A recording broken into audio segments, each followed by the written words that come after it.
Welcome back to the On Deck Circle podcast. I am your comfortable host, brought to you by my coach this evening. And Jason, how are you today? Good, man. I'm good. It's a weird day. I just got done looking at apartments all weekend and all day today on Tuesday. And guess what? You found nothing. Any of these ones that we saw. So, so I am glad to be here with you. And before we really get started, it's my favorite part of the whole show, which is the cold open question of the week. And my question is to you, Jason. But on the pre-show, you asked me about my hat. I want to know, what's the most expensive thing you've bought at a sporting event? It could be like a Bulls or a Blackhawks game. We're not going to count jerseys just because jerseys are expensive. So think like hat, like you've seen my Celtics chain. Hat, even like a crazy hat, anything. Ready, set, go.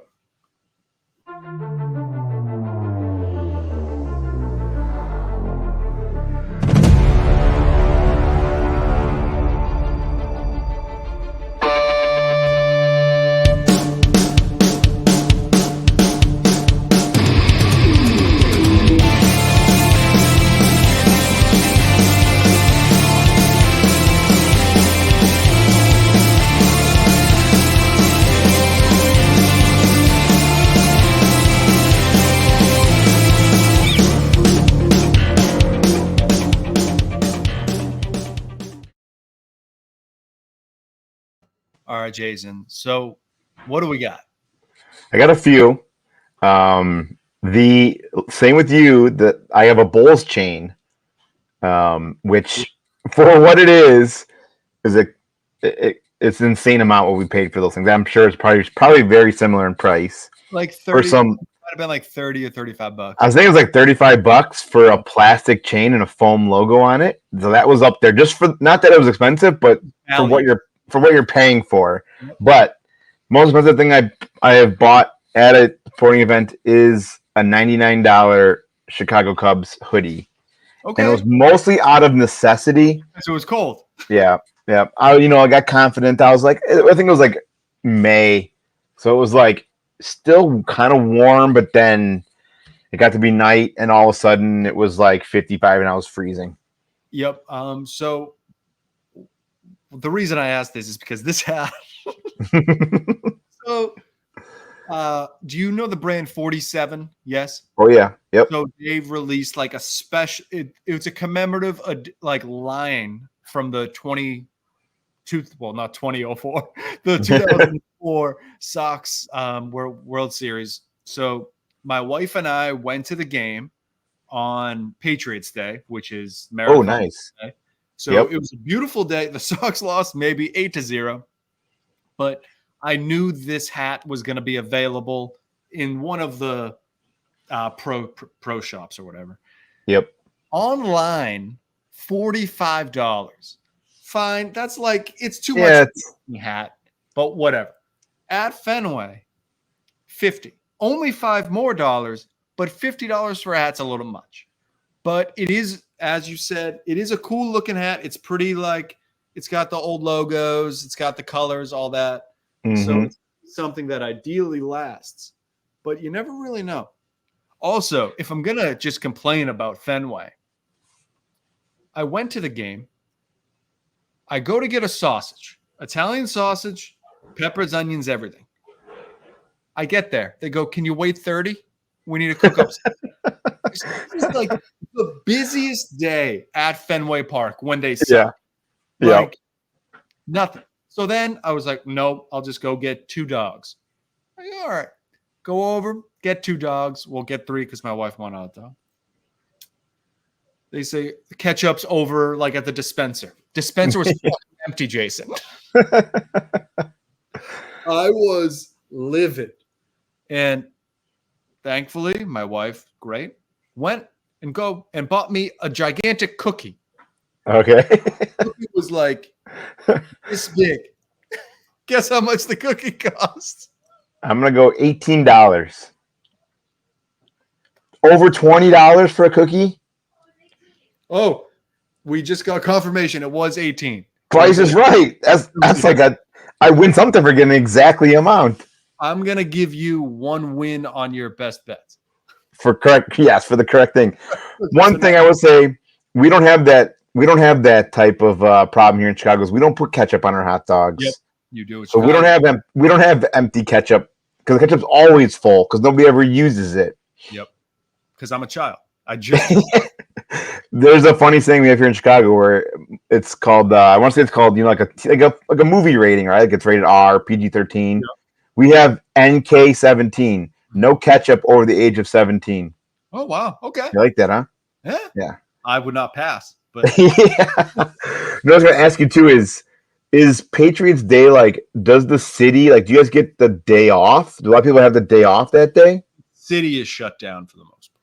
Like, so I work for the actual city of Boston, and we were closed. Yep.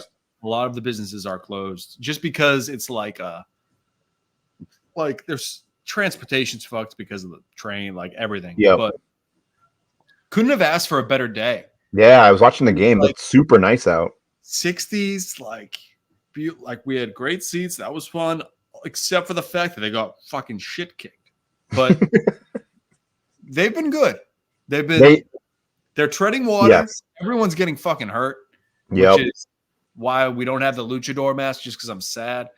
Tanner Houck has been unbelievable. He was pitching a gem tonight, but he just gave up 2 runs. But that's fine. Tyler O'Neill's coming. Is he back tonight, I think? He's back tonight.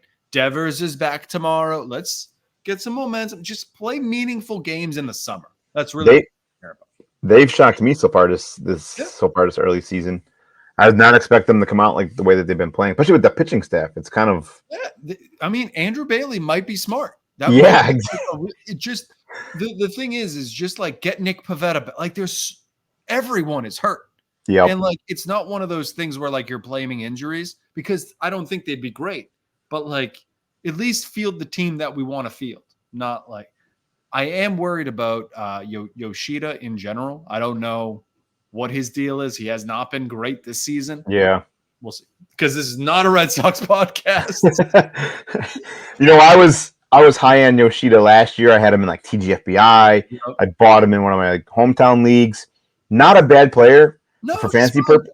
Gets on base a lot, but the counting stats aren't there, and I definitely shied away from him this year. So it'll be interesting to see what he does the rest of this year going forward, because he's still like getting on base at a high clip and stuff, isn't he? He's just like not driving in runs, doesn't steal bases. He's just like, I'm trying to think of like a player that like is fine. He can't play defense, which isn't good. So he's our DH. Like that's not the production we need out of DH. And like love for Devers to just be our DH, but they can't. I think he can play left, but we'll see. I'm optimistic for the rest of the year because like, I'm not going to talk about Wilmer Abreu, but he's been hot. He's been hot. Yep. All right. Well, this week we're going to do something different. Not different, but we're going to talk about the top prospects or rookies. Been through about a month now of the season, and there's been some interesting things happening so far. So we're going to go ahead and look at some of these top rookies and see how they've fared so far in their first. I don't know, what has it been, like 2.5 weeks, 3.5 weeks. But before we do so, and we get into that, let's take care of some business here. Do you want to get access to the most accurate fantasy baseball rankings according to Fantasy Pros? Do you want to get tons of great DFS and betting projections, or get custom league advice on our Discord? You can do all that by signing up to become an all-access member today at fantasysixpack.net/plans. I believe we're still using promo code F6PMLB24, and you can save 15% off on that membership today. Go ahead and do over there right now. I know our Discord's been kind of popping lately, so good to see. I know we're in the middle of like early season here, but people got questions and trade questions and start and sit questions and things like that. So get access to that Discord right now by signing up to become a member. I think it'd be fair to start off the show by starting with arguably the number one prospect. We'll call them they're all pretty much top 5, but we'll start at a low note, and that's Jackson Holliday of the Baltimore Orioles. Everyone was clamoring and saying, well, this guy should have been, out of camp, made the opening day lineup. Orioles were like, no. We're going to send him back down. Still only 20 years old. Yep. Sent him down for 2 weeks. Last week we were like, or a week and a half ago, we were like, oh, this is awesome. We're getting called back up after scorching hot spring, scorching hot start at AAA this year. Yep. As of right now, he has 1 hit in his first 30 at bats. He's only reached base 3 times through his first 9 games. All of the advanced metrics do not show any he's got a high bat, not getting unlucky. And the biggest shocking thing is he's striking out a ton, and right now he's basically seeing all velocity. He's not even. He hasn't even had a curve yet. They're throwing him fastball. He's seeing a fastball 60% of the time, and the whiff rate is almost 60% on those fastballs, which is alarming because usually a fastball is, if you can't hit a fastball at major league level, that's pretty alarming. He's just making a lot of weak contact, grounding out. He's got a 60% ground ball rate. Maybe the 20-year-old shouldn't have been brought up this quickly. Maybe. But you know what, Jason? I'm not worried. I think I'm not worried because of the fastball. Because we know he can hit it. I understand. I don't want to hear we thought Jared Kelenic could hit it. Whatever. That's fine. Each case is different. I think this one specifically is just not that it's the moment's too big, but I think it's a pressure thing. I think so too. And there's no way to get rid of the pressure until he just starts getting hits. They cannot send him down because that's how you really ruin him is by giving up. And they're doing a very good job at sitting him. Sitting him is fine. Giving Jorge Mateo some ABs is fine. Giving Westberg some more playing time, fine. As long as you don't send Holliday down. He needs to be in that locker room. There are people in that locker room like Adley Rutschman, Gunnar Henderson, who also had slow starts. Slow starts are normal for these hitters. It's a complete you're getting used to the travel again. You're getting used to being in packed stadiums.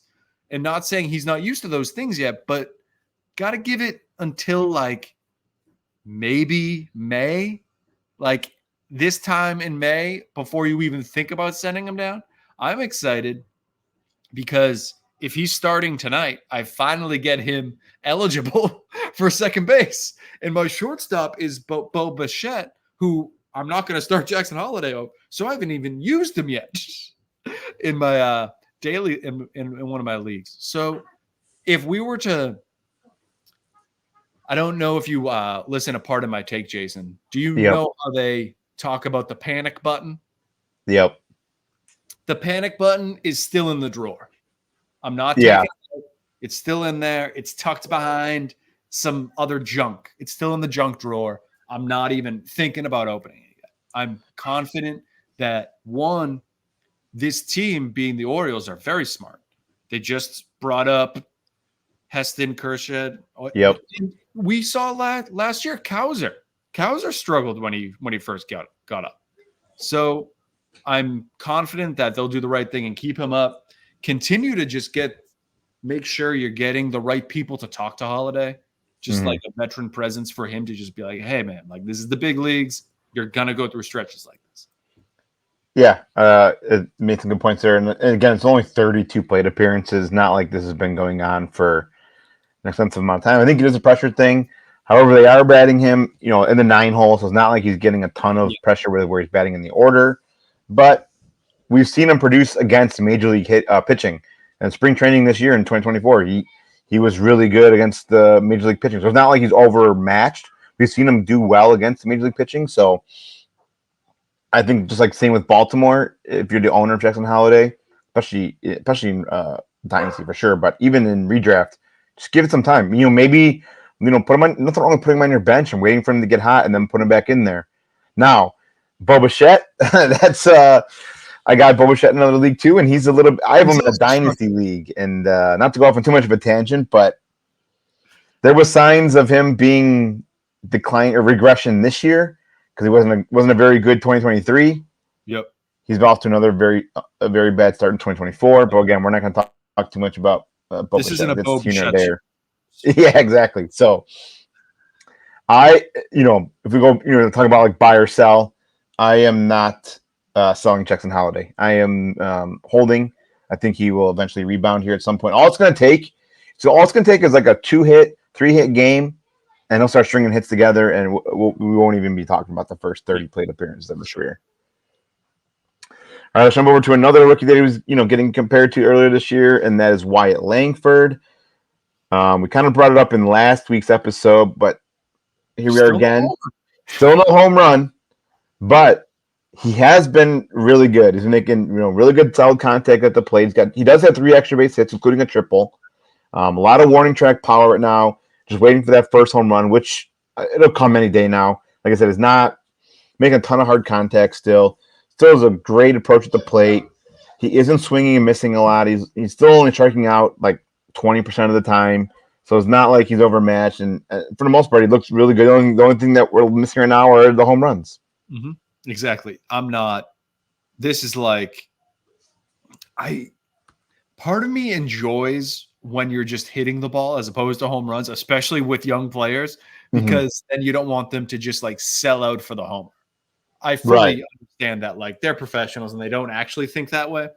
But like just getting extra base hits is fantastic. That's just as good as hitting. I'd rather you go 2 for 4 with a double and a single than 1 for 4 with a home run. Like just set up the rest of the lineup. I am fully in on Wyatt Langford. Yeah, I mean he has several multi-hit games. He's got, what is he have here? 6 RBIs. Sorry, 10 runs scored, 6 RBIs. No stolen bases either, which stolen bases were not really going to be there for him. Yeah. He was more of a great OBP, great home run power. But yeah, and the one triple that did get basically should have been a home run in basically every park possible. But it was just happened to be in a bad location, and it would have been a first home run. There's a couple of home runs, 2 of his hits, if you look at the spray chart, probably should have been home runs in many of the other parks except for the ones that they were in. So I'm not too worried about it. If anything, I'm definitely buying Langford. I don't think, what we've seen so far out of him is not extra alarming. The only thing that would be alarming would be, a lot of the advanced metrics do not favor him, but I don't know if you really need to worry about that. Advanced metrics are only 93 plate appearances for a Wyatt Langford. He's still very much, it's only going to be a matter of time before he starts hitting the ball out of the park for sure. All right, we'll go over now to one of another fellow outfielder. This one was one of the guys that we knew was going to be on the opening day roster long before he was even made the opening day roster. That's Jackson Chourio of the Brewers. And honestly, for fantasy purposes, he's probably having the best fantasy season so far for rookies. He's got 4 home runs, 4 stolen bases, 13 RBIs, 10 runs. He's getting every day at bats. The only thing is he is still striking out a lot, but he's making a ton of solid contact. The barrel rate and the sweet spots are all really decent marks right now at his rate. Again, hitting for a low average, still striking out a lot, but when he is getting hits, like I said, he's contributing at a very good level for fantasy purposes.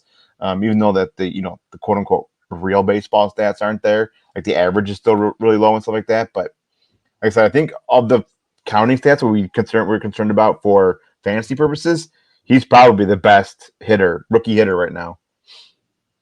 What do you think's going on with what's up with Chourio? I think you pretty much said everything. He's been the best, at least hitting. We're gonna talk about the best NL rookie pretty soon. Yep. But he's been exactly as advertised for us. How many stolen bases does he have, Jason? 4. Yeah, that's 4 home runs, 4 stolen bases. That's like pretty close to like a 30-30 pace. I don't think he's actually going to get there. Right. But like very possible. And that's I don't know if a rookie's ever done that. Yeah. I'm sure we would have to look that up, but like definitely something that could be going on over there in Milwaukee. And you saw him, right? I did see him firsthand. Yep. Yeah. That's fun. I would go down the list, but there's like the amount of going back to kind of like the Langford and now Chourio and like these rookies and like their counting stats. there's a list I saw circulating on Twitter of the 0 home run club. So guys that have not hit home runs yet. And it's actually shocking how people have no home runs. And Ronald Acuna Jr. only has 1 home run. And he just got it. Yeah. So I wouldn't be concerned with someone with Langford who has no home runs, because there's a lot of guys that right now don't have any home runs. It's only been 3.5 weeks, or depending on how your league works, three weeks. So yeah, he has 4 home runs, 4 stolen bases. Again, only has a 274 OBP, so the ratios aren't very good. Still early, you can still get back on track. Still making a ton of great contact on the ball. But yeah, to me right now, he's the best hitting rookie prospect, and I'm buying in what Chourio's going to do. I think he'll only get better. Again, this is he's only 20 years old, so it's kind of crazy. I know this is a different day and age now, where guys like him and Holliday at 20 years old, even people make Cunha 19. Someone was 19 recently. They just made this is a different day and age in baseball, where these young guys are coming up and making don't want to waste those good years. Exactly. So yeah, you kind of hinted at it here a little bit. Let's switch over to some of the pitchers, and this one is actually, we'll start off hot and go right with like you said, you nailed it on the head. The best, not just starting pitcher in my opinion, but obviously the best rookie starting pitcher so far. If you haven't seen what's been going on with Jared Jones, it's pretty shocking how good he's been. I know we knew he was going to be good just because of his prospect status and what he was doing in the minor leagues coming into this year, but I don't know if I've ever seen a rookie pitcher ever be this good. I'm sure like there probably was one when I was younger. I mean, it's like Garrett Cole-esque, you know what I mean? Like this is crazy. And I just want to get your opinion on something, and it does have to do with Jared Jones. In my redraft work league, I picked up Jared Jones as soon as I found out he made the team. Great. Someone offered me Vlad for Jared Jones, and I said no. And I countered with Dylan Cease for Jared Jones. I mean, for Vlad, and then he did take that. But nice. To do something that I wouldn't trade a waiver pickup for Vlad, but I would trade maybe my 5th, 6th round pick in Dylan Cease, mainly just because fantasy wise, Jared Jones the ceiling is so much higher. The strikeouts are there. He is. Did you see? I don't even know who the batter was. It was the slider. He threw a slider and the guy fucking fell. It was Bryce Terang last night. Yes. Or on Monday night. Sorry. I saw a tweet that was like, "This is me and MLB the Show," and I was like, "Yeah, same." Yeah, it was. I pulled up the his Savant page right here just to show you his percentiles, like the chase rate, the whiff rate, the strikeout rate, and the walk rate are all in the top 10% of the league. And this is kind of almost a deja vu, right? We've seen it first we saw it with Garrett Cole, then we saw it with Glass now, and then we saw it with Mitch Keller last year, and now here we see it with Jared Jones. Something that Pittsburgh is doing is kind of overlooked is their development of starting pitcher and pitching prospects. He's been unbelievable. 7 strikeouts at least in all 5 of his starts to start the year off. Like I said, his K rate is insane. It's at a 35% right now. His CSW is at 36%. His swinging strike rate right now is at 21%. Yeah, and he's mostly been doing it as a 2-pitch pitcher, just fastball slider. Now, don't get me wrong, he also sprinkled in a changeup and a curveball here and there, but the slider and the fastball are elite, and he's showing everyone. And like you said, I wish I had the clip of, I know Pitching Ninja posted a couple times last night or on Monday night of what he did to Bryce Terang and just obliterated him. And he made him swing by trying to get out of the way at the pitch, down and into him. Now, do you worry with pitchers be the whole they don't have film on you yet type thing? Or do you think I don't just as an example, Mason Miller. Mm-hmm. I don't think he's long for being this good as he's been. I don't think we're talking about him today, but in general, I think that's going to be a guy that he might be a fine reliever, but I don't think he's going to be an elite reliever that we're seeing right now. Mostly just because of this. Like the stuff's great, but like once the stuff gets on, once you get tape on them, I know it's not football too, but like I just think that once they can game plan for you, you struggle a little bit more. And I don't think that's Jared Jones, but I'm curious if you think that that could be the case. No, I don't think so. I think the tape is a little bit more telling for hitters than it is pitchers. Okay. Don't get me wrong. You can definitely learn something in habits from pitchers. Yeah. But my only concern is at some point with a 2-pitch pitcher, if he continues to be a 2-pitch pitcher, will he eventually run into some of that trouble? Because again, you're right. We're only 5 starts in, and people are going to maybe start realizing that he's only throwing the 2 pitches so far. That might come back to haunt him. But I don't think. Obviously, there's going to be some regression because he's just pitching lights out right now, which is absolutely insane. We'll go over from one rookie to another rookie pitcher. This one's less of a rookie only because of his age. That's Yoshida Yamamoto of the Dodgers. Started off the year in Korea, got absolutely annihilated. Everyone's like, oh my gosh, is this what everyone was drafting? Yeah. Was a 6 earned or something like that it was in Korea series? Yeah. But however, he's rebounded super nice since coming back stateside for his career. He had back-to-back scoreless outings to start that after the first start in Korea. He's also just had his first quality start last Friday or Thursday. I think it was Friday. The K rate and the walk rate have been everything that we were promised. He's just been basically pretty much everything we thought he would be. I almost would think, just because of the high expectations that I had on him coming in, that I thought he was going to be a little bit better. But again, small sample size, he could eventually start getting better and better as the season goes on. Yeah, I'm right there with you. Definitely thought it would be more. It's hard because we just think of him as a free agent signing. Yep. Like if you sign Garrett Cole, you're like, oh, he's going to be sick. But like this case is different because again, he's changed. He moved across the fucking world. Like, yeah. There's a lot to really learn about our game, and I think it's just a learning curve type thing. Definitely not worried at all. I don't know if anybody really is. Mostly just because after that first start, it kind of slowly got a little bit better. There was one other like kind of shitty one thrown in there, but definitely not worried about Yamamoto. Yeah, I mean he's getting whiffs. He's getting a whiff rate of over 35% on all his pitches except for the fastball. So he's doing, the secondary pitches have always been really well, and it's translated to this game here in America. So definitely buying what he's been putting out there so far.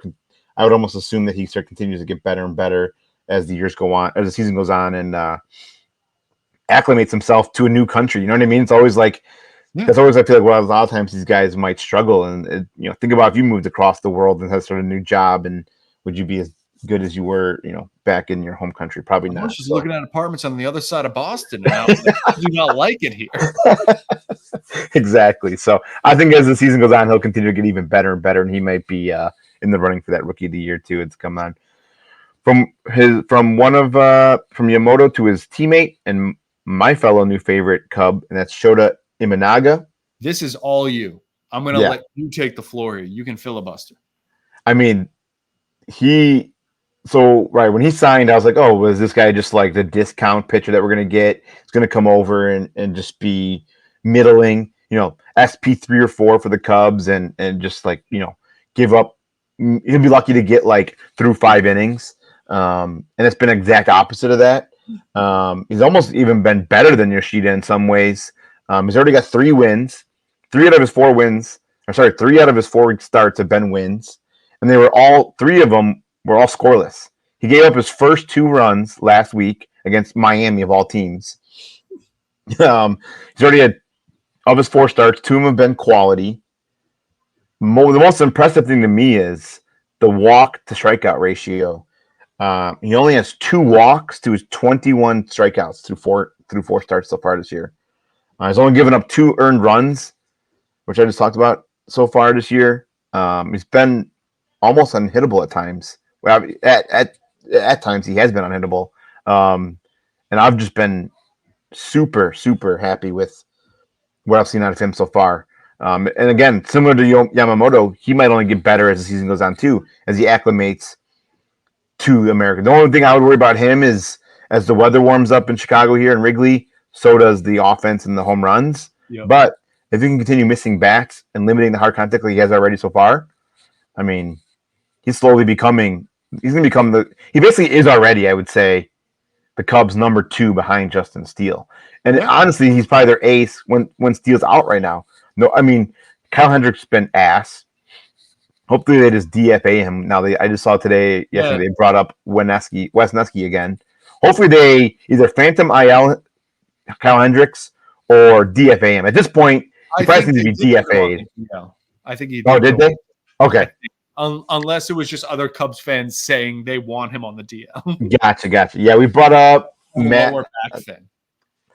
I mean, that makes sense. He needs to be put on the IL, and then even so, when he comes back, he should probably just be like the long relief. If we can just, what they really need to do is just boot Kyle Hendricks and Drew Smiley to the moon. Both of them have bring up the kids. Yeah, I don't have the numbers off the top of my head, but I bet you combined between Hendricks and Smiley, they've allowed 30 earned runs probably already this year so far. I mean, with most of that being Kyle Hendricks, but I think Kyle Hendricks has like an ERA of like 15 something through the first 4 starts. It's been awful. And Drew Smiley always comes in and gives up all the runs too, but that's not who we're talking about right now. I'm talking about, I don't want to get off on my Cubs tangent, just like you get off on your Boston tangents here.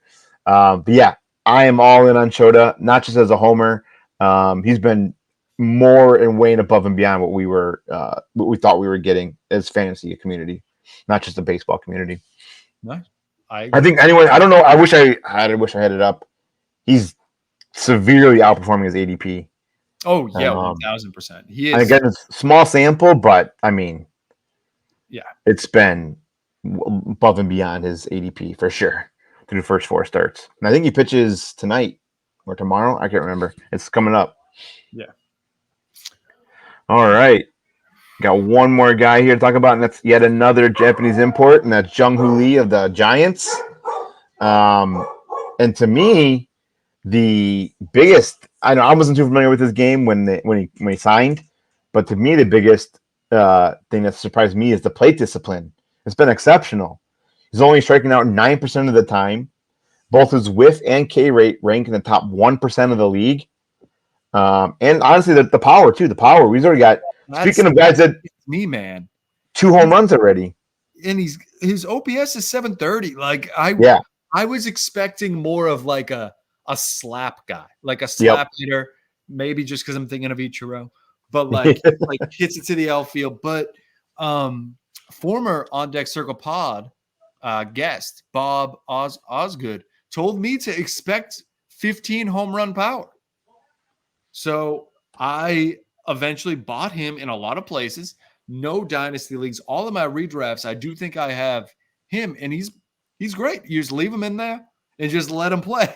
And he's just a baseball player. He's not gonna he won't get 25 homers. He won't win you your league, but he's contributing everywhere. I don't know if he has any stolen bases. I have not checked. He does. That. 2 home runs, 2 stolen bases. Yeah, like that's exactly what you need. Yep. Batting 285, OBP of 343.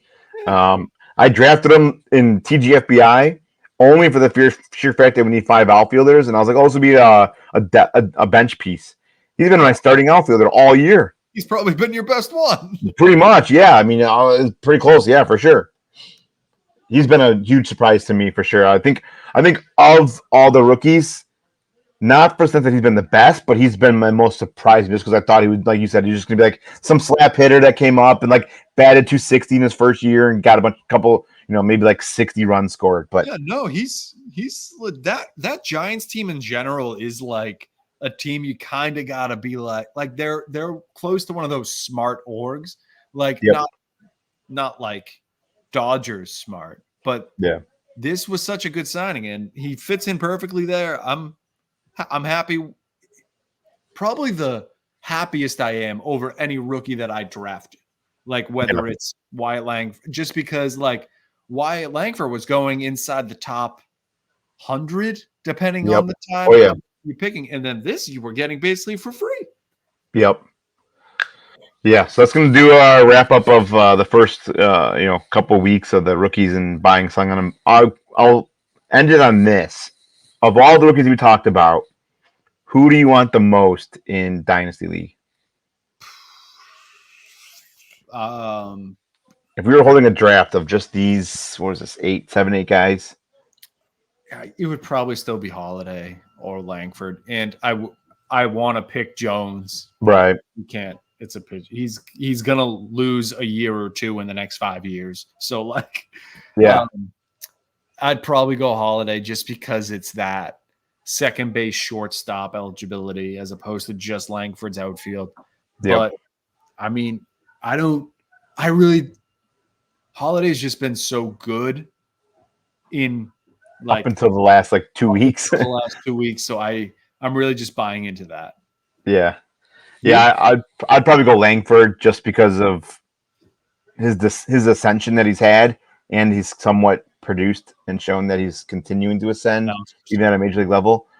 I wouldn't be opposed to Jackson. I think my top 3 would be Langford, Chourio, Jones, with the Holliday in a far fourth. Yeah. Wow. Only because I just don't know what Holliday would bring eventually when he does reach his peak, and I think it's probably just batting average and runs. Yeah, but that's not to be frowned upon either, though. I feel like he's just of the other 3 that are there. Of the 4 that I talked about, I think he's the least to offer as far as those other ones go. My hope is just like Corey Seager. Yeah, that's a good comp. Maybe like a little bit less homers. Yep. But like 20, and then just like the rest. But yeah, I can see that. And then Langford's just like Harper. So like it's just kind of like it's just 2015 all over again. All right, we're bringing back our one of our favorite segments, second favorite because our new favorite's still coming. But down on the farm, we don't have a fancy intro like we used to. We got to get that intro back. But this week it's Europe for down on the farm. Why don't you tell us a little bit about your prospect this week? Yeah, Jason. So I told you pre-show that this year my down on the farm is only going to be pitching prospects. I'm getting rid of the stigma of there's no such thing as a pitching prospect. And I'm doing so by strictly just throwing darts. But this dart I found maybe 3 weeks ago. I added him everywhere I could. And then it's one of those things where if you buy a new car, you see it everywhere after that. Yep. So this has been someone that I've found other guys are talking about, and his name is Jonah Tong for the Mets. 1, love the Mets in pitching. Don't love the Mets in handling pitching after they made it, but love the Mets in pitching. So let's just go over this here. This guy is 20. He's 6'1", 180 pounds, whatever. 3 games, 12 innings pitched, 27 strikeouts, a 0 ERA with a whip that is .79. Give me that all day long for any 20-year-old pitcher. Jason, ask me what I would do with Jonah Tong. Just what would you do? I would trade him as soon as he gets any more notoriety because he's a pitching prospect. So all of these guys that I'm going to talk about in the next 3 months. What level is he at right now? High A? Double A? Single A. He pitched last year too. Got 20 innings last year. ERA was 3.7. No, his overall ERA for all of his minor league seasons is 3.74. What I really love with pitching prospects is the low walks. That's really something that I'm really looking at, is because you can't really teach control, and we're kind of learning that as I'm learning that as I'm evaluating these pitching prospects.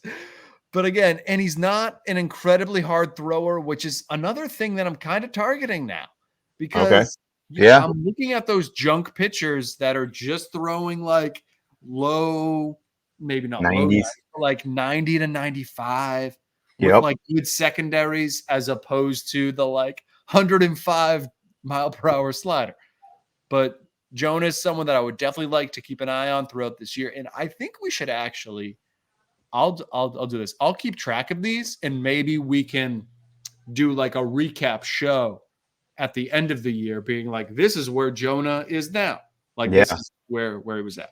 That's not a bad idea. I'm actually going to make a note of that right now. Yeah. For all of ours, not just yours, obviously. Oh, yes. Yeah. For all of our Down on the Farms this year.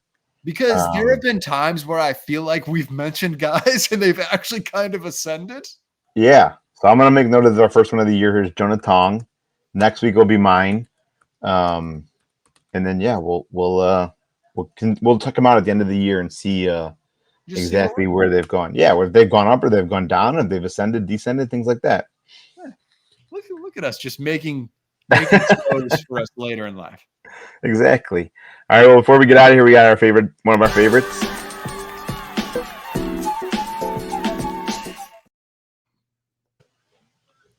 Last week, I got on the board. One after going 0-2, I needed that win bad. It was close, though. I'm trying to remember. I don't remember who the pitcher was, but it was Cease. Cease 7+ Ks, got 7. Got 7. And he got his 7th one in his last inning. Thank God. Because it was like he had 5 strikeouts through like 4 innings. And I'm like, oh, this is in the bag. And then I split it out the last 2. But I got it. So I'm on the board. You hit 2. You're 2-0-1. So far, you're the only one with a push. I'm sure that'll continue. At some point, we'll get some more pushes here. But you're in the lead, so you go first. All right. We're going a little plus money action. Ooh, I like it. Of a game, Seattle versus Texas. I'm going with Seattle, mainly just because I'm obsessed with Bryce Miller and don't love John Gray. So strictly just you know what? Hold on. Let me see something. Oh no, I can't. Swapping it out on the. I was gonna say just first 5, but I don't have that line. No, but it's +1. I got +180. What do you have? This is +102. Oh, so look at that. On DK? No, I'm on FanDuel. Oh, okay. Yeah. Oh, sorry. You're doing the money line, right? Not the run line. Yeah. Okay. Yeah, I got +108 on the money line. Oh, okay. Yeah. So we'll take +108. Yeah. You? Yeah, I'm gonna. This is a little bit of a homer pick here, only in the opposite direction. I'm going Minnesota Twins -1.5 at home against the god awful White Sox. They're so bad, man. They are facing Garrett Crochet, which is a little concerning. However, two things. He's been bad. He's been bad the last few times, and all the Twins have to do is score 2 runs, and they'll win because the score's going to be even if it's 2-0. The White Sox have been shut out 8 times already this year, maybe 9 times now. 8 times so far in their first 20 games. So all the Twins have to do is score 2 runs against Crochet, and this bet hits. Yeah, I like that. Might be a little bit of a cop out. What are the odds? We got plus money as well, +126. Look at us. How much is if you parlay those? A little ODC. Let me take a look here. Right off the bat here, I got it up. Let's see. On FanDuel, parlay our picks, get it up to +370. Might as well do that right now. Throw a little fiver on there. A little fiver, a little half unit on there. All right, Nick. All right, Jason. Maybe I'll have a new apartment by the next time we speak. All right, man. Good talking to you. See you guys next week.